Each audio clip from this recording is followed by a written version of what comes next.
Assalamualaikum warahmatullahi wabarakatuh.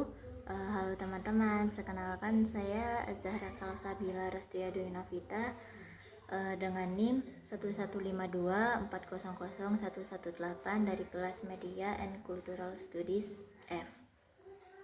Pada mini vlog kali ini saya akan membahas fenomena FOMO atau biasanya disebut fear of missing out dan budaya konsumsi melalui tren Labubu yang belakangan ini ramai di media sosial, khususnya di TikTok dan juga Instagram. Nah, belakangan ini jika kita membuka media sosial, kita pasti sering menemukan video orang yang melakukan unboxing Labubu, berburu blind box atau menunjukkan koleksi Labubu mereka. Bahkan ada yang rela antri berjam-jam atau membeli dengan harga yang cukup tinggi untuk mendapatkan karakter tertentu. Nah, kemudian fenomena ini tuh menarik untuk dibahas karena banyak orang membeli Labubu itu bukan semata-mata karena membutuhkan atau benar-benar menyukai produknya, tapi karena tidak ingin tertinggal dari tren yang sedang viral.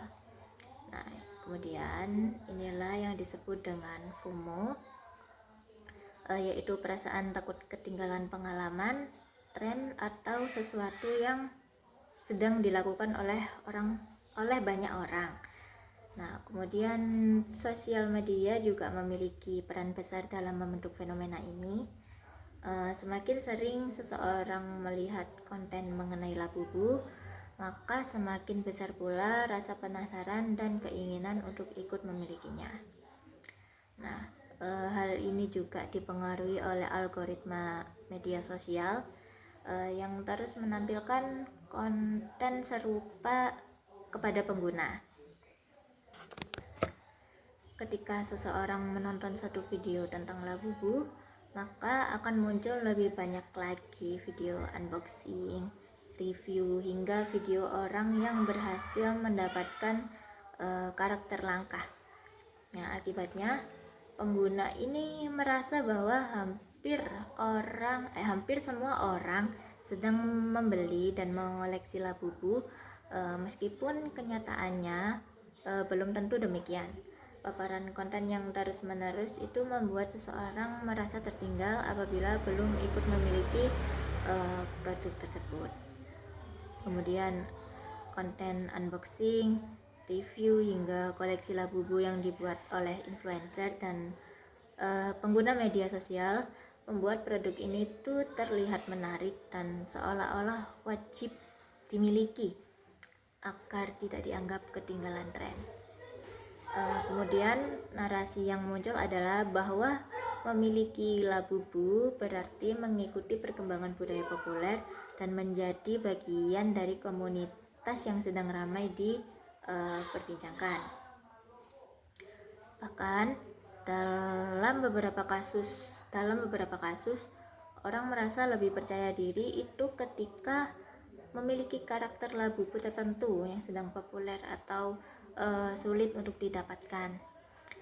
Kemudian tidak sedikit juga yang membagikan koleksi mereka di sosial media sebagai bentuk ekspresi diri maupun untuk mendapatkan pengakuan dari pengguna lain.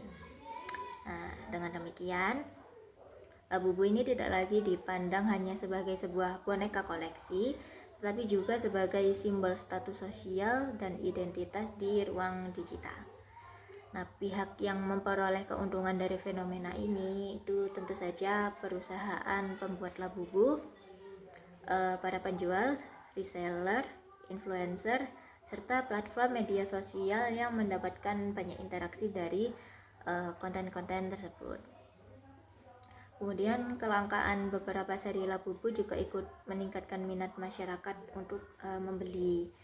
Nah, ketika suatu karakter dinyatakan langka atau sulit ditemukan, justru semakin banyak orang yang ingin memilikinya.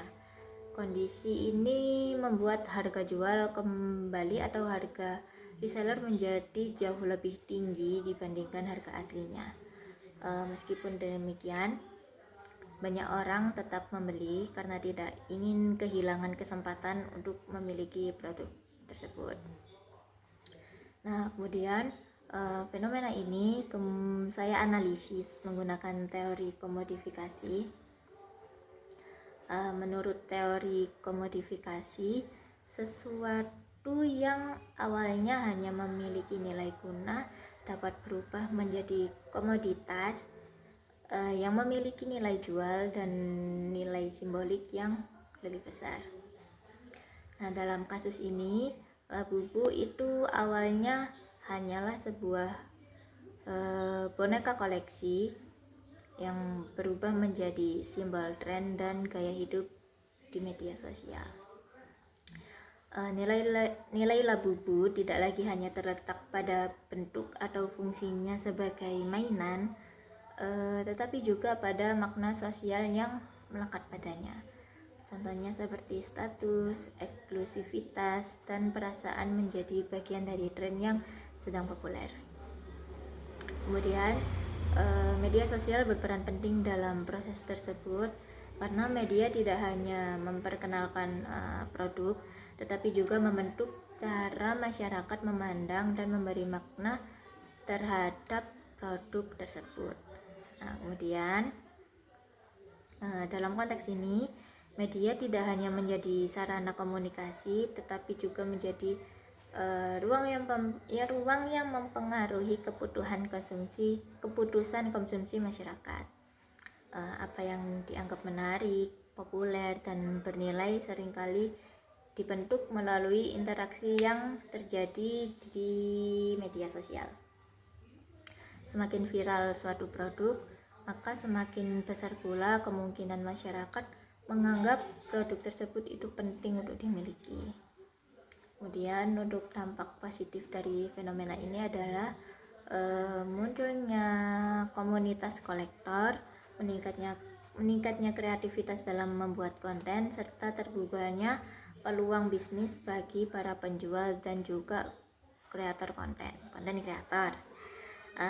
Namun di sisi lain, fenomena ini juga dapat mendorong perilaku konsumtif, di mana seseorang membeli sesuatu bukan karena kebutuhan, melainkan karena takut tertinggal dari orang lain atau dari tren yang sedang berlangsung.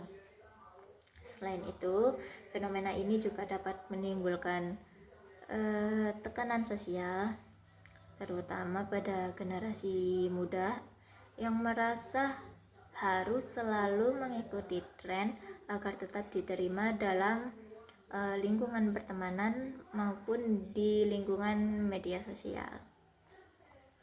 Nah, sebagai pengguna media sosial, penting bagi kita untuk lebih kritis dalam menyikapi tren yang sedang berkembang. Tidak semua hal yang viral harus kita ikuti, dan tidak semua produk yang populer itu merupakan kebutuhan bagi setiap orang.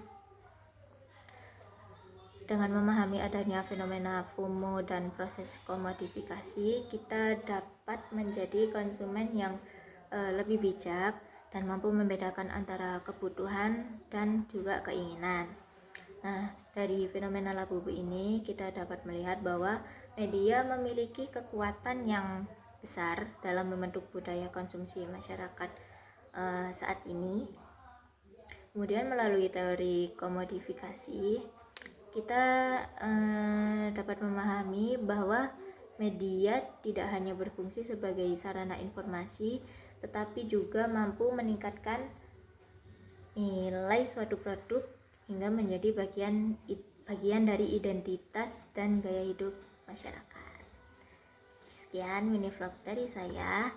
Terima kasih. Wassalamualaikum warahmatullahi wabarakatuh.